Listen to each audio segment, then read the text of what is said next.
What up, guys? Welcome back to the channel. So this is the review of the Unhex Healing Halo Candle.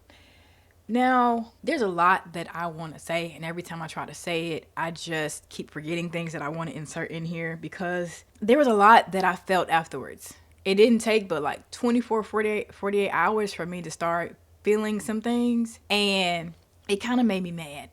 It made me upset. It had me in my feelings a little bit, and I'm explaining to y'all exactly why.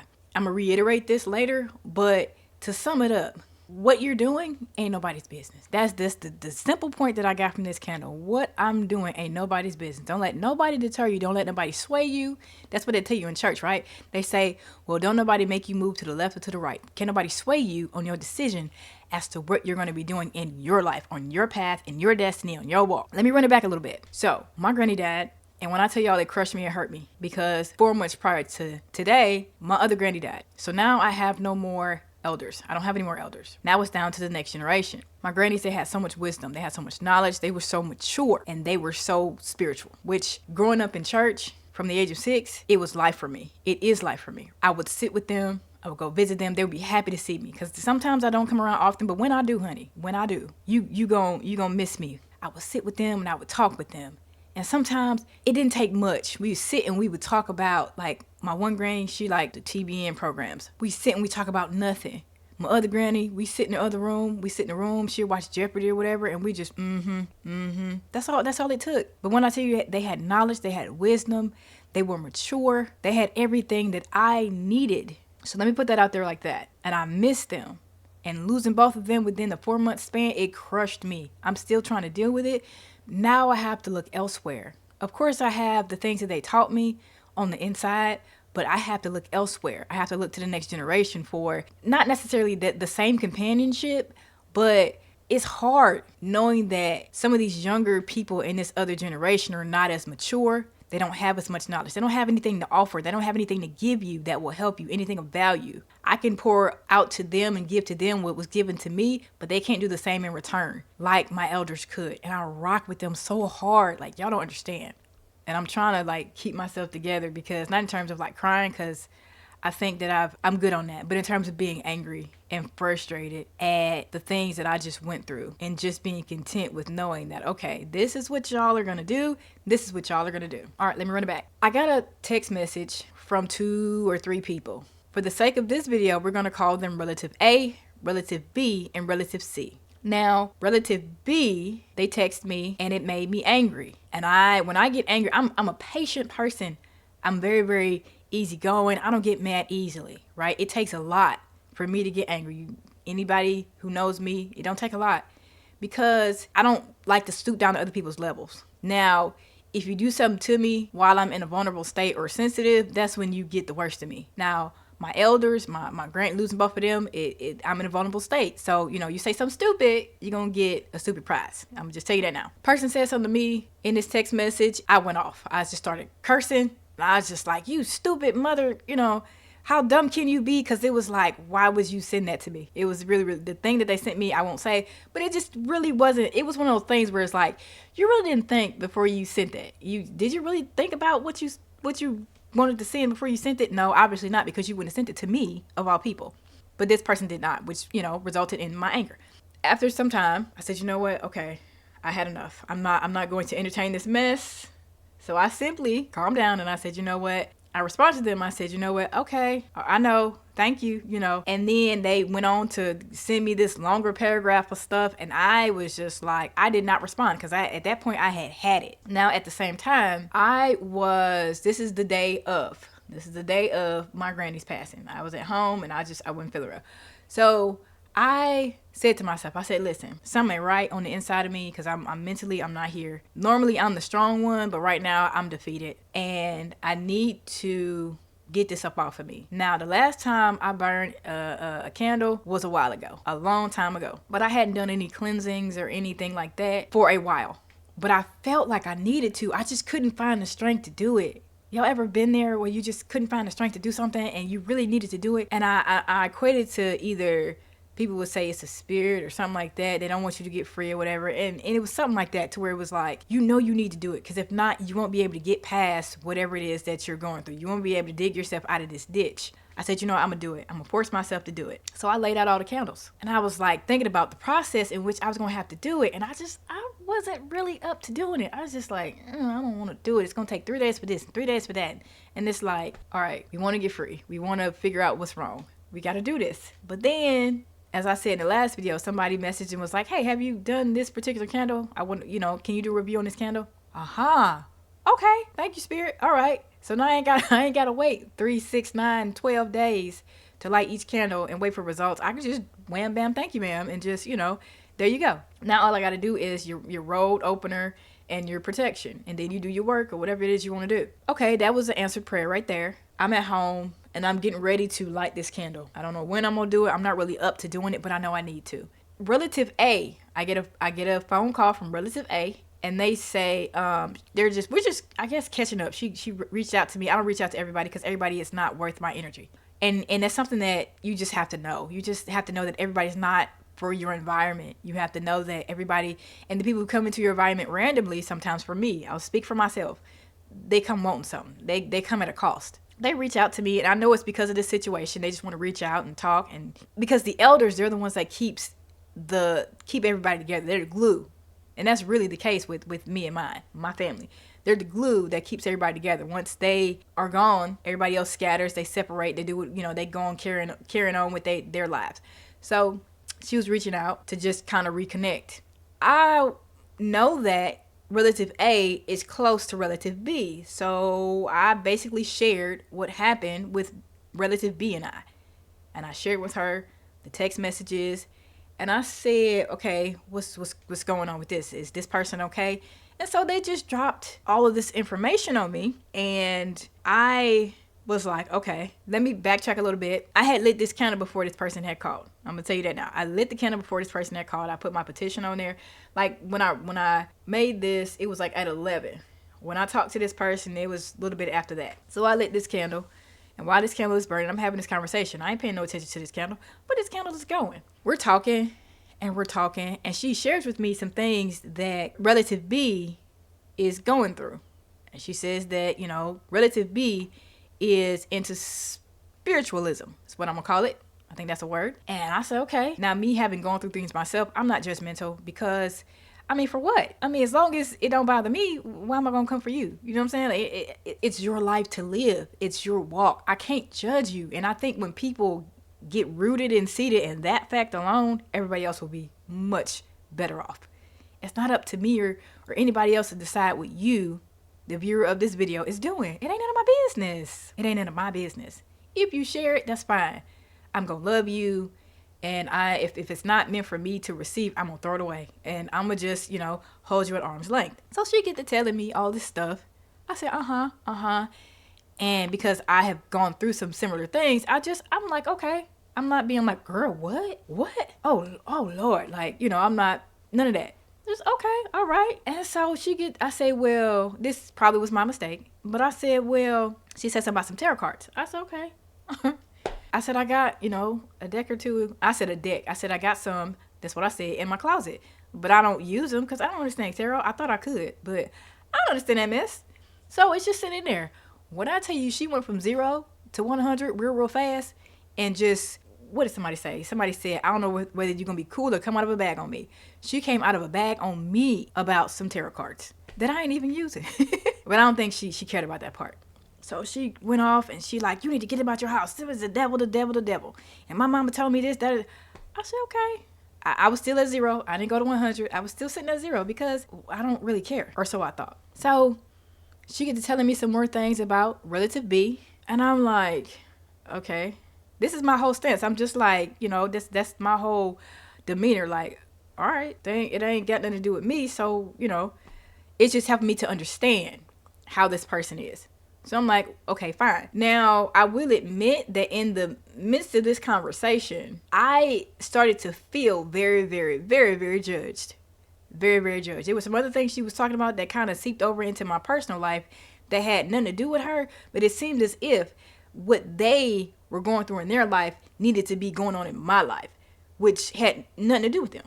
It wasn't none of their business, right? Oh, well, you should get this and you should do that. And being in this vulnerable state, I started to kind of take on the same sort of thought process of this person. Ain't that just like the devil? Have you believe in something that's a lie and that you shouldn't be doing? Okay.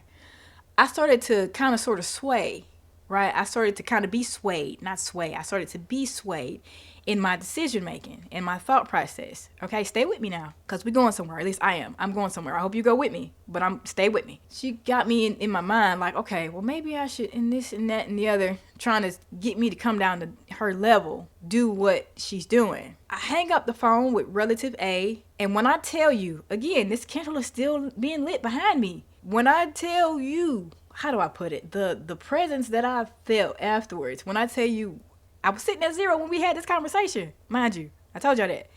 When I tell you this presence came, and I was at 100, hell, I was at 1,000 when I got off this phone call, to where my boyfriend came out and I was talking to him and I got angry. I got real angry. I started saying like, how dare she do this, that, or the other. It clicked for me. I went from being on the fence about what I was being frightened or fearful about what I was doing in my own life that had nothing to do with her, that she didn't know even a fraction of, to being angry about the fact that she tried to comfort me about something that she didn't even know about, that had nothing to do with her. And she assumed all of these things about me and tried to basically convert me over into, whatever it was that she was doing, her little, whatever it was she was doing. So I'm sitting here and these thoughts, they're coming. And it's like, don't let her try to manipulate, try to make you feel bad about anything that you're doing. That was like the thing that stood out clearly in my mind. And it was like, you've been standing, and I'm sitting here clapping my hands. You've been standing 10 toes down on everything that you've been doing so far. Why is it that when she comes and tells you something that she believes to be true, you take it on into your mind and think that it's true as well, when it's not the case? And so I get to going off and I'm talking to him and he's listening to me and I'm like, didn't nobody tell me to buy these candles? But I did.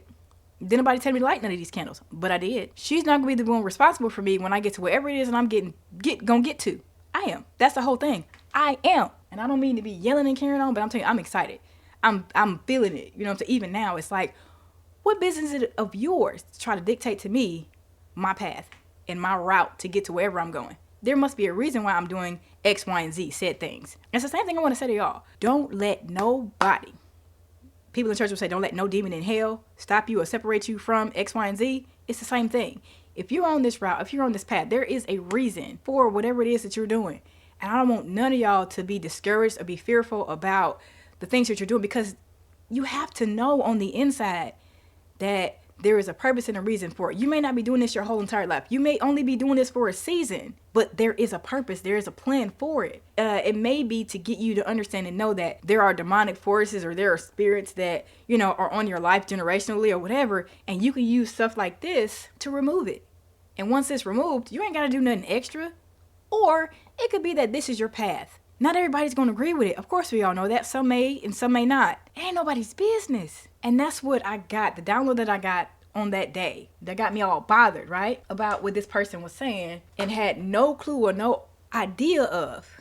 They were just letting me know, like, girl, she ain't nobody. She don't know nothing. She thinks she knows something, but they don't have any idea of the power that maybe you possess. The things that you could do for them to get the spiritual monkeys off of their back. And when I tell you, like, I heard those things and I started to get upset, and it was kind of like I was hearing it in my head and I was speaking it out loud, because again, how dare you try to come for me? And I didn't even send for you, to be honest. Ain't nobody tell you to put your little 2 cents in my life. Ain't nobody tell you to insert yourself anywhere in anything that I'm doing. This is my path. This is my walk. I didn't invite you in. I didn't even open the door. It's been a lot, but all of this has really confirmed the call on my life to be doing whatever it is that I'm doing. Whatever the call is on my life, I have to walk it. You have to walk it. And can't nobody come in and tell you how to do it. You got to do it. You have to experience that for yourself. Ain't that what they say in church? And I'm going to keep referring to church because that's all I know. You got to try them for yourself. You got to try it for yourself. Now, it's a lot of things that people are addicted to because they tried it and they liked it, right? Some of it may not be good for you. But if you're not strong in your mind and in your spirit and in what I call my shanana, you gon' throw it away. You're going to throw the bad away. You're going to keep the good. You're going to throw the bad away.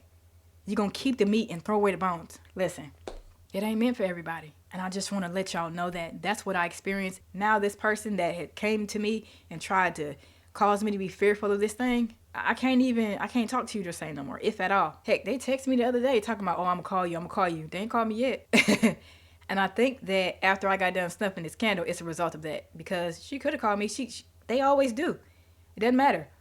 They would call me. They say they're gonna call me, and then they call me. Now they won't call me. So it's doing its work. As it relates to this candle, this one right here, it worked. And I know that when I light these candles, I come back real fast and I be like, oh, it worked. But when I tell y'all that it worked, honey, it works. I'm not gonna sit here and lie to y'all. I ain't got no reason to. I don't get nothing from it. But at the end of the day, this is my journal. This is my documentation. This is my life. These are my stories, right? And to be honest, I think I'm about to rebrand this channel to be just that, my journal. I just want to tell y'all that it happened fast. I don't know why it's happening fast, but it did. And I believe that things are continuing to reveal themselves or itself in my life. Oh, let me add this. So after I got done talking to relative A, so the relative C called me because we were texting, and I need you to text me before you call me. So they text me, and then they just up and called me. So I answered. And I explained to them what happened with relative A as it relates to relative B. And you know what relative C said to me? They said, stop talking to them because your experience is your experience. Wait a minute, what'd you say? Your experience is your experience. And when I tell you that, it's like, okay, it wasn't the answer that I needed, but this particular person, no matter what I could have said or would have said to them, was not that judgmental towards me. They did let me know that that's not what they're onto, that's not their path, and that's not what they believe in, but that's not their life. Two different conversations, went two different ways. But it also confirmed in me that, again, like I said, it's my walk, and it's what Spirit wants me to do, and it's what I'm going to continue to do. And because I am accountable, and I have to be accountable, because I'm already here. I've already done it. I've already lit the candle. I've already said words, conjured, petitioned. Relative A said to me that, ancestor altars aren't real. But when you go to a cemetery, actually, you don't even, when you go in, you have no idea of what you're going into. You have not paid the toll. You have not given thanks. You haven't, of course, you don't believe in it. But when you leave the cemetery and you go home acting all crazy and you don't know why, okay, all right. But those of you who know, you know why. Before you enter a cemetery, what you should do. Even my brother knows that. And he's not even nowhere near on the path that I'm on. But he knows that. But ancestor altars aren't real. You go to church and you say all these things and you dance and you pray over oil. Take this blessed oil and do this and do that. But none of this stuff is real. It's the devil. Okay. That's my response now to this person. Like, okay, all right. You have no gift of discernment. You just don't have. I just want to share that with y'all and let y'all know that the candle works. And I'm glad that it works. I'm glad that these things came out now. Even though I knew not to share certain things. When you come into this path and you walk, and you just should know what is for who and what not is for who, right? Or who is not for certain things. Which is why I didn't say all that I was gonna say. I gotta come down because I'm way up here, and I gotta come down because it's not. I've come to grips with the fact that nobody knows what happens. Nobody knows where you're gonna go. Nobody knows if you're going up or down, or if there is a up or down. I've always questioned everything, and this is the reason why. There are some things that can't be explained. There are things that nobody can give me an answer for. I'm gonna let this go. I'm gonna leave this alone. And I think that my eyes were open for a reason, and I just need to be okay with that. I need to settle and sit down and just be content in the fact that, okay, I was chosen for this. And I just hope that I don't drop the baton. Hope that I can speak life into the right people instead of the wrong ones. Because I feel like I am one of the people in my family that is going to get rid of this generational debt. All these things that have plagued my family for generations. Not everybody can be trusted with these type of things. Not everybody is capable of handling these type of things. But I feel like I was, for various reasons. I'm going to start to talk about and share the things that I am learning, starting with the ancestor altar. I have read 2 books, and I have since realized that I am doing it wrong, and I feel like that is the reason why I feel like my ancestors don't show up for me, or maybe they do. I'm just looking for a sign that I shouldn't be looking for. But we're going to start there, and then I'm going to talk about this particular book. that I learned about in Miss Lala's Conjure Academy. I'm gonna get the actual book, but I printed this out. I printed it out, and I want to talk about this. I want to talk about the 72 Angels of Magic. I'm gonna start with this book. I have digitally all the books of the Gallery of Magic, but I want to start with this one because it has so many possibilities, so many things that you can do. And there's some other things I want to talk about as it relates to the Conjure Academy, about how she, if you guys listen, she talks about in one of these videos, she talks about how to make conjure oil. And that's a freebie. If you have the pass, that's a freebie. And I was in the, what do you call it? What is the class that I paid so much money for? I was in the spirit keeping class. And she went on to talk about how you can make vessels and things of that nature. I won't go that far with you guys because what I paid for that class, it's ridiculous. And that part I have to keep hidden. I have to keep to myself. But I do this right here. I will share some of the things that I learned in this book when they start to work out. I haven't started yet, but when I start, you guys will know. And I'll tell you how it goes. That is my review of the Unhex Healing and Halo Candle. I hope you guys have a blessed evening. I hope that you guys are not deterred or not swayed or not fearful of this walk. If it came to you, it's for a reason. Oh, it's 3:33. It's awesome. Just know that you have a purpose. You have a destiny, as everybody else does. Yours is a lot different than other people's. It may not only be God led. It may be some, in addition to that, it could be other things, because that's what you're supposed to experience. This is a part of your life. This is part of your walk. And I encourage you guys not to let anybody deter you or anybody sway you, your opinion, your thought, or anything like that about what you believe to be true. All right. So you guys be blessed. Take care. And I'll talk to y'all in the next video. Toodles.